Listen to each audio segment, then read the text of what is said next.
बहुत बहुत स्वागत है आप सभी का इस प्लेटफॉर्म मैथ्स बाय रॉबिन में। प्यारे विद्यार्थियों, शुरू करते हैं आज की अपनी क्लास। और आज बड़े ही अच्छे अच्छे क्वेश्चन आपके लिए होने वाले हैं। पहला क्वेश्चन ये रहा आपकी मोबाइल स्क्रीन पर कि क्वेश्चन में कहा गया है कि कोई धन 2 वर्ष में चक्रवृद्धि ब्याज की एक निश्चित दर से ₹7200 हो जाता है तथा 6 वर्ष में 16,200 रुपये हो जाता है, तब मूलधन बताएं, मूलधन कितना होगा। बिल्कुल बताएंगे कि मूल जो राशि थी वह कितनी थी। अब ध्यान से देखने वाली बात है, आप समझिए मेरी बात को कि कोई धन हमारे पास में पी रुपए है और वह 2 साल में 7200 रुपये हो गया। कितना हो गया भैया? 7200 रुपये। और 6 वर्ष में 16,200 रुपये हो गया। 6 साल का मतलब अगले 4 साल में, देखिए 2 और 4 6 साल हो गए ना, तो अगले 4 साल में वही धन 16,200 रुपये हो गया। पूछा है प्रिंसिपल बताओ आखिर वह धन था कितना, मूल कितनी थी जो बढ़ते बढ़ते इतनी पहुंच गई। एक बात बताइए, 4 साल में कोई धन 7200 से 16,200 रुपये हो गया, क्या हम बता सकते हैं कितने गुना हो गया? या तो आप गुना पे चलो, देखिए 2 तरीके हैं आपको करने के, दोनों ही तरीके समझाई देता हूं। या तो आप गुना से कर सकते हो या फिर आप अनुपात से कर सकते हो। गुना का मतलब तो ऐसे करना है, हमने कैसे करना है कि जी 16,200 हो गया, कितना धन है? 7200 रुपये। तो 4 साल में कितने गुना हो गया? 2 जीरो से 2 जीरो खत्म की। 18 चौक 72, 18 निम्मा 162। तो भाई ये तो 9/4 गुना हो गया। कितने साल में? 4 साल में। यदि 4 साल में 9/4 गुना हुआ है तो मैं कह सकता हूं जी पहले साल 3/2 गुना हुआ होगा, मतलब पहले 2 साल में। 2 साल में 3/2 गुना हुआ होगा, अगले 2 साल में फिर से 3/2 गुना हुआ होगा, तभी तो 2 और 2 4 साल में 3 तिया 9/4 गुना हो गया। क्लियर बात आ गई समझ में आपको? तो हमें समझ में आ गया कि पहले 2 साल में 3/2 गुना, अगले 2 साल में फिर से 3/2 गुना, तो 2 और 2 4 साल में 9/4 गुना हो गया। आप यहां से भी कर सकते हैं जी, जब 4 साल में 9/4 गुना हुआ है तो 2 साल में 3/2 गुना हुआ होगा। इसका मतलब स्टार्टिंग वाले जो 2 साल हैं उसमें भी जो हमारा प्रिंसिपल है और वो अपने आप का 3/2 गुना होने के बाद ही तो 7200 रुपये हुआ होगा। तब प्रिंसिपल पूछा है बताओ कितना होगा। तो 3 से डिवाइड किया मैंने इसको, तो 24 × 72, 2400 बार और 24 दूनी 4800 रुपये। एक तरीका तो ये है, एक तरीका तो ये हो गया कि आप इस प्रकार से समझें। अच्छा, दूसरा और समझाई देता हूं आपको इसी के साथ में। यदि दूसरे तरीके की हम लोग बात करें तो भाई दूसरा तरीका ये होगा कि आप मुझे बताइए कि 4 साल में धनराशि 7200 से 16,200 हो गई, तो मैं इसको काट के छोटा करूंगा। जब अनुपात में कन्वर्ट करेंगे तो यहां से 4:9 आ रहा है, देखिए 2 जीरो से 2 जीरो खत्म। 18 चौक 72, 18 निम्मा 162। इसका मतलब 4 साल में कोई धन 4 से 9 हो गया। यदि 4 साल में कोई धन 4 से 9 हुआ है तो समय को आधा कर दो, कितना? 2 साल की ये लेता हूं, तो मुझे बताओ 2 साल में ये धन कितने से कितना हुआ होगा? आप कहेंगे जी इसका स्क्वायर रूट कर दो दोनों तरफ का। तो यदि 2 साल की बात करें तो 2 साल में ये धन 2 से 3 हुआ होगा। कितने साल में? 2 साल में। अब समझ में आ गया, अरे धन 2 साल में 2 से 3 हो जाता है, इसका मतलब मैं कह सकता हूं यहां भी तो 2 से 3 हुआ होगा 2 साल में। भाई यहां के 2 साल में भी तो 2 से 3 हुआ होगा। इस 3 यूनिट की वैल्यू 7200 है, तो 1 यूनिट की वैल्यू कितनी? आप कहेंगे जी 2400, और 2 यूनिट की वैल्यू कितनी? 4800 रुपये। ऐसे भी क्वेश्चन समझा जा सकता है। ये हमारा आंसर हुआ विकल्प नंबर ए। बताओ, अरे आया समझ में? आ गया एकदम बढ़िया से समझ में? आपको कोई तकलीफ नहीं किसी प्रकार की? आगे और देखेंगे इसी प्रकार के बढ़िया बढ़िया क्वेश्चन आज। यहां आओ जी, क्वेश्चन नंबर 49 आज की क्लास का दूसरा प्रश्न कि कोई धन 2 वर्ष में चक्रवृद्धि ब्याज की एक निश्चित दर से 3,000 रुपये हो जाता है। 4 वर्ष में वही धन 4,500 मतलब 4,500 रुपये हो जाता है। 8 वर्ष बाद मिश्र धन बताओ कितना होगा? बिल्कुल बताएंगे जी, 8 साल के बाद मिश्र धन कितना होगा। तो फिर से वही कहानी हो गई कि हमारे पास में कोई धन पी रुपये था और वह 2 साल में 3,000 रुपये हो गया। कितनी साल में भाई? 2 साल में। कितने बन गया? 3,000 रुपये। आगे लिखा हुआ है कि 4 साल में वही धन 4,500 हो गया। इसका मतलब अगले 2 साल में वही धन कितना हो गया भाई? 4,500 रुपये हो गया। अब हमसे पूछा क्या है, पूछा है 8 साल के बाद मिश्र धन बताओ कितना होगा। अब 8 साल के बाद हमसे मिश्र धन पूछा है, तो 8 साल बाद का मतलब हो गया कि 2 और 2 4, और 4 अगली 4 साल के बाद हमें मिश्र धन बताना है कितना हो जाएगा। यह धन कितना हो गया होगा ये बताना है हमने, 8 साल बाद कितना हो जाएगा। बिल्कुल बताते हैं जी, 8 साल बाद कितना हो जाएगा। एक बात बताइए, 2 साल में धनराशि 3000 से 4500 हो रही है। 2 साल में धनराशि 3000 से 4500 हो रही है, तो या तो आप गुने पर काम कर लो या फिर आप अनुपात पर काम कर लो, दोनों से आंसर एक ही आने वाला है। दोनों तरीके बेस्ट हैं, दोनों तरीके बढ़िया हैं। आप ऐसे कहेंगे कि जी 2 साल में यदि कोई धनराशि 3000 से 4500 हो गई तो 15 दूनी 30, 15 ती 45, इसका मतलब आप कह सकते हैं जी ये तो 3/2 गुना हो गई। कितनी हो गई? 3/2 गुना। एक बात बताइए, जब इन 2 सालों में 3/2 गुना हुई है तो क्या इन 2 सालों में भी 3/2 गुना हुई होगी? और यदि मैं टोटल 4 साल की बात करूं तो 4 साल में धनराशि 3 या 9/4 गुना हो गई होगी। अरे मुझे बताइए 4 साल में धनराशि कितनी हो जाएगी? 9/4 गुना हो जाएगी। जब 4 साल में यहां धनराशि 9/4 गुना हो जाएगी तो भाई अगले 4 साल में ये वाली धनराशि जो है ये भी अपने आप का 9/4 गुना ही हो जाएगी। एक तरीका तो ये है क्वेश्चन करने का कि देखें धनराशि कितनी हो जाएगी। भाई 4 से डिवाइड किया मैंने 4500 को, तो 4 एकम 4, 4 एकम 4, 4 दूनी 8, 4 पंजे 20 और गुणा कितना 9। जब 9 से गुणा कर रहे होंगे तो 9 पंजे 45 का 5 कोई है जिसमें 5 आ रहा हो, 2 उत्तर हैं।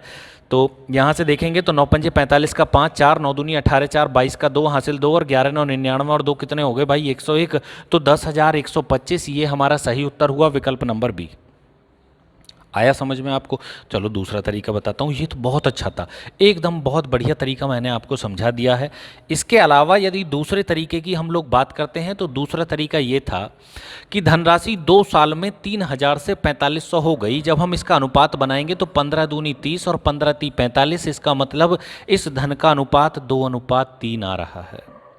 इस धन का अनुपात कितना आ रहा है? 2:3 आ रहा है। तो मुझे बताइए क्या इस धन का अनुपात 2:3 नहीं आया होगा 2 साल का? अरे जब 2 साल में इस धन का अनुपात 2 से 3 है तो इसका भी तो 2 से 3 ही रहा होगा। अब मुझे पता है 3 यूनिट की वैल्यू 3000 है, तो 2 यूनिट की वैल्यू कितनी? 2000। और यदि 2 यूनिट की वैल्यू 2000 है, सॉरी हाँ 2 यूनिट की वैल्यू 2000 है, तो मुझे बताइए 2 और 2 4 साल में 2000 से धनराशि कितनी हो गई? 4500। तो यहाँ जो अनुपात आया वह कितना आया? आप कहेंगे जी यहाँ अनुपात आ रहा है 2 जीरो से 2 जीरो खत्म हो गई।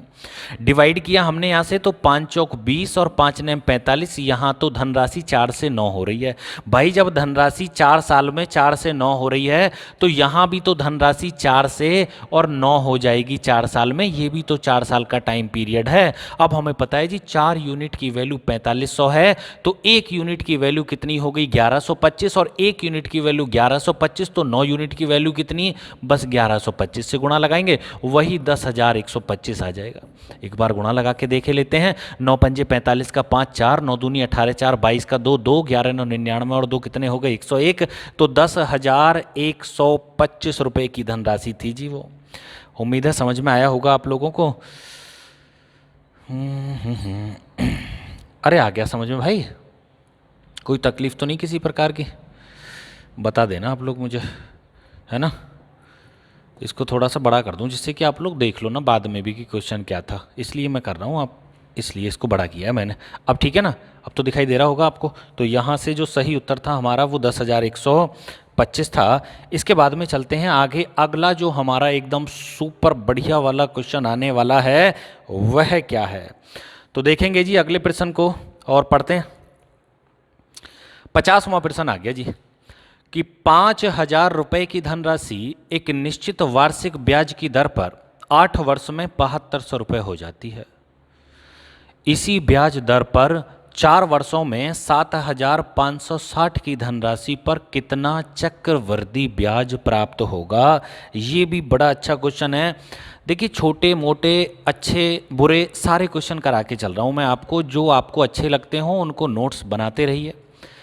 सारे क्वेश्चन मैं एकदम बढ़िया लेके आया हूँ, एक तरफ से आपको पढ़ाता हूँ, ऐसा भी नहीं कि मैं 4-6 क्वेश्चन अलग अलग करा के आपको और अभ्यास कंप्लीट करा देता हूँ। एक तरफ से मैंने, आप देखेंगे चक्रवृद्धि ब्याज को भी, सीआई हमने पढ़ना स्टार्ट किया या इससे पहले हमने साधारण ब्याज भी पढ़ा? तो मैंने स्टार्टिंग से और एंड तक जितने भी टाइप्स प्रकार के क्वेश्चन थे सारे आपको कराए। 50वां क्वेश्चन, तो 5,000 की धनराशि है भैया, चलो लिखे लेते हैं जी। 5,000 रुपए की धनराशि है हमारे पास में, बहुत बढ़िया है जी। अब क्या हुआ जी कि एक निश्चित ब्याज की दर से 8 साल में 7200 रुपये हो गई है। 8 वर्ष में ये धनराशि कितनी हो गई? 7200 रुपये में कन्वर्ट हो गई जी। अब क्या हुआ आगे कि इसी ब्याज दर पर 4 वर्ष में 7,560 की धनराशि पर कितना चक्रवृद्धि ब्याज प्राप्त होगा? अनुपात या गुना, दोनों में से कोई भी एक तरीका आप लगा लें। अनुपात और गुना एक ही बात होती है भैया। आप देखेंगे कि यदि 5,000 रुपये 8 साल में 7200 हो गए तो क्या अनुपात आया इनका? 2 जीरो से 2 जीरो खत्म किया हमने और डिवाइड किया इसको मैंने 2 से, तो 25 बार डिवाइड हो गया। इसको डिवाइड किया मैंने तो ये 36 बार डिवाइड हो गया। भाई हम कह सकते हैं 8 साल में कोई धन 25 से 36 हो गया। यदि 8 साल में कोई धन 25 से 36 हो गया तो टाइम का आधा करेंगे 4 साल, इनका स्क्वायर रूट निकालेंगे तो मैं कह सकता हूं कि जी 4 साल में यही धन 5 से 6 हुआ होगा। 4 साल में यही धन 5 से 6 हुआ होगा। यदि 4 साल में यही धन 5 से 6 हुआ है तो मुझे एक बात तो बताओ कि 4 साल की ब्याज कितनी हो गई? आप कहेंगे जी 4 साल में यदि कोई धन 5 से 6 हो रहा है, ये 8 साल ही थे या फिर 4 थे, 2 थे, 2 और 4 तो नहीं था ये, कहीं ऊपर एक बार पढ़ लें। चलो 8 साल ही लिखा हुआ है, 8 साल ही लिखा हुआ है तो हम समझ गए जी। बाकी इसमें कुछ बचा नहीं है अब हमारा। और 4 साल में हमें पता है जी कोई धन 5 से 6 हो रहा है तो ब्याज जो मिल गई होगी वो 1/5 मिल गई होगी। भाई ब्याज कितनी हो जाएगी? अरे 1 रुपया ब्याज का मिल गया 5 पर 4 साल में, यही तो है। और बस ठीक है जी, गलती नहीं है कुछ। अगले 4 साल में हमसे पूछा था, ठीक है ठीक। तो इसका मतलब 4 साल में कोई धन 5 से 6 हो रहा है तो अपने आप का 6/5 गुना हो रहा है। मैं कह सकता हूं प्रिंसिपल अगर 5 है तो 4 साल में वह धन 6 हो गया तो ब्याज कितनी मिली? 1 रुपये ब्याज मिल गई। किस पर? 5 पर। तो मैं कह सकता हूं जी प्रिंसिपल का 1/5वां भाग ब्याज मिल जाएगी 4 साल में। और 4 साल में उसी वाली रेट पर मुझे बतानी है किसकी? 7560 रुपये की ब्याज कितनी होगी? तो भाई इसका 1/5वां भाग बैठेगी 4 साल की ब्याज। 5 एकम 5, 5 पंजे 25, 5 एकम 5, 5 दूनी 10, 1512 रुपये ब्याज हो जाएगी। कहाँ है? विकल्प नंबर सी। आया कुछ समझ में? दोबारा बता दें भाई, 5,000 रुपये 8 साल में चक्रवृद्धि ब्याज की एक निश्चित दर से 7200 रुपये हो गए। हमने इसको डिवाइड किया 2 जीरो से 2 जीरो खत्म किया, अनुपात में बदला तो 5 से डिवाइड किया 25 बार, सॉरी 2 से डिवाइड किया मैंने इसको 25 बार, 2 से डिवाइड किया इसको 36 बार। इसका मतलब मैं कह सकता हूं जी कि 8 साल में कोई धन, यहां मैं लिखे भी देता हूं कि 8 साल में कोई धन 25 से 36 हो रहा है। यदि हम टाइम का आधा कर लें और समय का स्क्वायर रूट निकालें, आप ऐसे भी समझ सकते हैं कि 8 साल में कोई धन 25 से 36 हो गया। कितने साल में? 8 साल में। इसका मतलब यदि मैं ऐसे भी लिख दूं इसको कि 6/5 और गुणा 6/5, बात आ रही है समझ में आपको? इसका मतलब पहले 4 साल में अगर अपने आप का 6/5 हुआ होगा तो अगले 4 साल में अपने आप का फिर से 6/5 हुआ होगा। 4 और 4 टाइम पीरियड की बात करें हम तो 8 साल हो गई और 8 साल में ये धन अपने आप का 6 छंग 36 और बटे 25 हो जाएगा। उम्मीद है समझ में आया होगा। इसका मतलब 8 साल में 25 से 36 है तो 4 साल में 5 से 6 और 4 ही साल की ब्याज मुझे बतानी है 7,560 रुपये की। तो जब 4 साल में धनराशि 5 से 6 हो रही है तो ब्याज कितना बना? 1/5 ब्याज बन गया। कितने रुपए हैं? 7560 रुपये।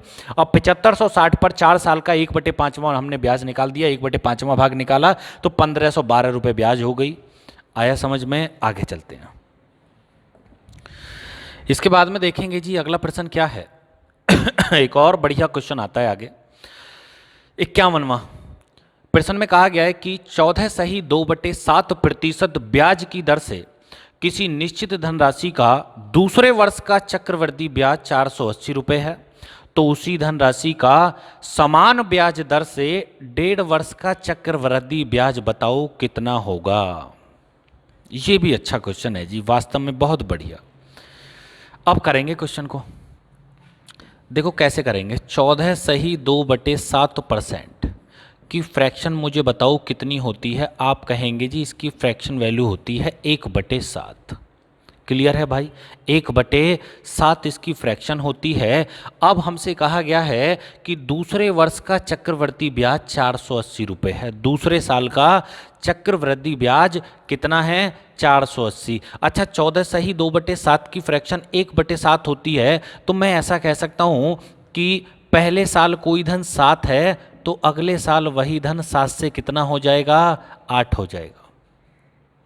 अरे पहले साल कोई धन 7 है तो अगले साल वही धन कितना हो जाएगा, या 14 से ही 2/7% की फ्रैक्शन 1/7 होती है, तो मैं कह सकता हूं कि धनराशि 7 से 8 हो जाएगी। यार ऐसे समझ लो, इसका मतलब ये हुआ कि यदि पहले साल का ब्याज 7 है तो दूसरे साल का जो ब्याज हो जाएगा और वो 8 हो जाएगा। देखिए, जो अनुपात अमाउंट का होता है, जो अनुपात चक्रवर्ती मिश्रधन का होता है, वही अनुपात ब्याज का भी होता है। आप इतनी बात मेरी समझ लीजिए। तो मैं कह सकता हूं कि पहली साल की ब्याज यदि 7 बैठी होगी तो दूसरे साल की ब्याज 8 हो गई होगी। और हमसे कहा क्या है कि दूसरे वर्ष की चक्रवर्ती ब्याज 480 रुपये है। केवल सेकेंड ईयर की बात कर रहे हैं भैया हम। ये पहले साल की हो गई, ये सेकेंड ईयर हो गई, जबकि हमें पता है कि दूसरे साल की जो ब्याज है और वो तो 480 रुपये है। इसका मतलब 8 यूनिट बराबर है 480 के, तो 1 यूनिट बराबर कितने के, कौन बताएगा? 1 यूनिट बराबर कितने के, 60 के। और 1 यूनिट बराबर है 60 के, और हमसे पूछा है 1.5 साल की चक्रवर्ती ब्याज बताओ कितनी होगी। तो भाई पहले साल की ब्याज तो 7 है, मुझे बताइए पहले साल की ब्याज तो 7 है, और आगे कितने साल की और बतानी है, आधे साल की ब्याज और बतानी है। और हमें पता है कि सेकंड ईयर की दूसरी पूरी साल की ब्याज 8 रुपये है। सेकंड ईयर की दूसरे पूरे साल की ब्याज 8 रुपये है, तो क्या आधे साल की ब्याज 4 रुपये बैठी होगी? आप कहेंगे हाँ जी बिल्कुल ठीक है, आधे साल की 4 रुपये बैठी होगी। तो यदि मैं 1.5 साल की ब्याज की बात करूं तो 7 और 4 11 यूनिट आ गई। इस 11 यूनिट की वैल्यू बतानी है कितनी होगी। 1 यूनिट बराबर है 60 के, तो 11 यूनिट बराबर 11 छिक्के 66, 660 रुपये। ये हमारी ब्याज बनी। कहाँ है भैया? विकल्प नंबर सी। अरे आया समझ में आप लोगों को? जल्दी बताइए, समझ में आया नहीं आ पाया? और यदि हम दूसरे तरीके की बात करें कि दूसरे तरीके से कैसे करते क्वेश्चन को, तो कहाँ करके बताएं? इसे थोड़ा सा ऊपर कर लें या इसको इरेज कर दें? इधर इरेज ही किए देते हैं, अब तो ऐसे ही बहुत है, इतना तो है ना। चलो दूसरे तरीके की यदि हम बात करें तो 14 सही 1/7 की फ्रैक्शन कितनी होगी भाई? 1/7 हो गई। अब 2 साल का बताना है हमें, तो 2 साल की तो निकालनी पड़ेगी। तो 7 का वर्ग कितना मान लें? 49 यूनिट हम प्रिंसिपल मानने लेते हैं। कितना मान लिया हमने? 49 यूनिट हमने प्रिंसिपल मान लिया। अब 2 साल की जब ब्याज निकालेंगे तो पहले साल 7 हो गई, अगले साल 7 हो गई। 7 का भी जब हम 1/7 निकालेंगे तो 1 रुपये ब्याज ये होगी। यदि हम सेकेंड ईयर की ब्याज की बात करें कि दूसरे साल का ब्याज कितना बना, तो दूसरे वर्ष का तो इसमें 480 है। मैं यदि यहाँ से देखूँ तो 7 और 1 8 यूनिट आ रहा है। कितना आ रहा है? 8 यूनिट। देखिए यही बात अभी मैंने समझाई थी आपको, यही बात तो मैंने बताई थी कि 14 सही 2/7 की फ्रैक्शन कितनी हो गई? 1/7। इसका मतलब पहले साल का जो ब्याज का अनुपात यदि 7 रहा होगा तो अगले साल की जो ब्याज है वो 7 और 1 8 हो गई होगी। देखिए इसी बात पर चर्चा चल रही थी अभी हमारी। अब यहाँ से हमें समझ में आ गया कि जी 8 यूनिट की जो वैल्यू है वो बराबर है कितनी? 480। तो फिर 1 यूनिट बराबर कितने के? आप कहेंगे जी 1 यूनिट बराबर हो गया 60 के। अब जब 1 यूनिट बराबर है 60 के, तो हमसे पूछा क्या है? 1.5 साल का चक्रवर्ती ब्याज हमें बताना है। 1.5 साल का चक्रवर्ती ब्याज कितना होगा? तो भाई पहली साल का 7 हो गया, अगली साल का 8 बन रहा है, तो 8 का भी आधा करेंगे। आधी साल का ब्याज बताना है तो 4 और 7 4 11 यूनिट की वैल्यू बतानी है। तो 1 यूनिट की वैल्यू 60 है, तो 11 यूनिट की वैल्यू 660 रुपये। ये हमारा आंसर आ गया, और विकल्प नंबर सी। आप देख लो तुम कि तुम्हें कौन से तरीके ज़्यादा अच्छे लग रहे हैं, जो तुम्हें ठीक ठाक समझ में आ रहे हो। भाई मेरे पास में तो बहुत तरीके हैं, समझा भी रहा हूँ आपको। ऐसा नहीं कि जी मैं डायरेक्ट ही पेले जा रहा हूँ कि समझ में ही ना आए, उल्टा सीधा कुछ भी बोले जा रहे हैं, नहीं ऐसा भी नहीं है। आपको सारी चीज़ें समझ में भी आ रही होंगी, इस प्रकार से मैं आपको पढ़ा के चल रहा हूँ। और बाकी आता है 52वां क्वेश्चन। देखें क्या है कि कोई धनराशि निश्चित चक्रवर्ती ब्याज की दर से 3 वर्ष में बढ़कर 6500 रुपये तथा 4 वर्ष में 6760 रुपये हो जाती है, तो 2 वर्ष के बाद वह धनराशि कितनी हो जाएगी? ये भी बहुत अच्छा क्वेश्चन है जी, इसे देखेंगे। ठीक है, तो सबसे पहले 3 साल में कोई धनराशि बढ़कर 6500 हो गई। यदि मैं मानूं P रुपये थे, तो 3 साल में वह धनराशि बढ़कर कितनी हो गई? 6565 रुपये हो गई। और हमसे कहा गया है 4 साल में। 4 साल का मतलब अगली 1 साल में, है ना, अगली 1 साल में वह धनराशि 6760 रुपये हो गई। 6760 है ना। अब हमसे कहा गया है तो बताना है 2 वर्ष के बाद वह धनराशि कितनी हो जाएगी। बिल्कुल बताएंगे जी, 2 साल के बाद धनराशि कितनी हो जाएगी। आप मुझे एक बात बताइए, कोई धनराशि 6500 से एक साल में 6760 हो गई तो इसका अनुपात कितना आया, एक साल में कितने गुना हो रही है, कितने टाइम्स हो रही है, या अनुपात कितना आ रहा है दोनों का। हम देखेंगे, दोनों का अनुपात निकालना चाहें हम तो आप देखेंगे 0 से 0 समाप्त किए। अब इसको हम डिवाइड करें तो भाई कितने से डिवाइड होगा, ये 6 और 6 12 और 6 तिया 18 19, और यहाँ से डिवाइड करें तो कितने से डिवाइड कर लें, 4 से डिवाइड हो जाएगा क्या, नहीं होगा। और कितने से डिवाइड करें, 626 और 26 से डिवाइड हो जाएगा क्या, बिल्कुल ठीक है जी, 26 से डिवाइड हो जाएगा। 26 से यदि इसको डिवाइड करते हैं तो ये तो 25 बार डिवाइड हो गया, और 26 का वर्ग होता है 676, है ना। तो 25 अनुपात 26 का अनुपात यहाँ से आया है ना। और अब हम देखेंगे कि एक साल में हमारी जो धनराशि है वह 25 से 26 हो रही है। एक साल में 25 से कितनी हो रही है धनराशि हमारी, 25 से 26 हो रही है। और हमें बताना क्या है, 2 साल के बाद धनराशि कितनी हो जाएगी।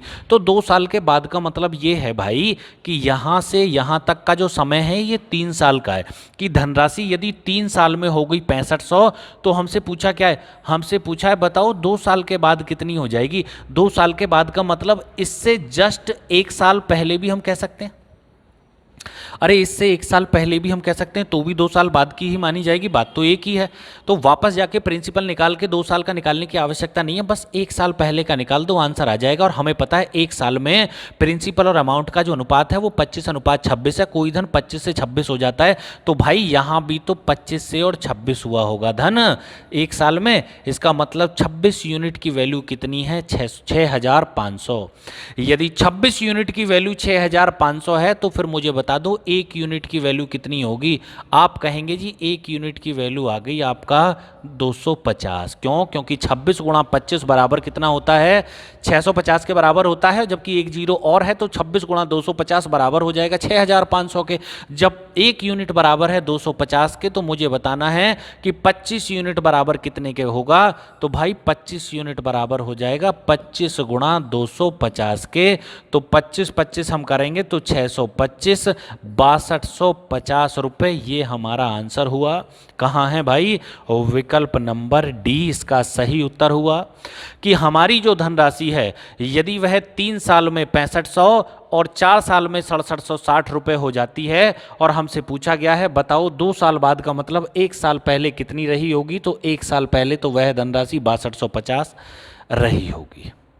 उम्मीद है समझ में आया आपको। अरे आ रहा है या वैसे ही जोर लगवा रहे हो मुझ पे।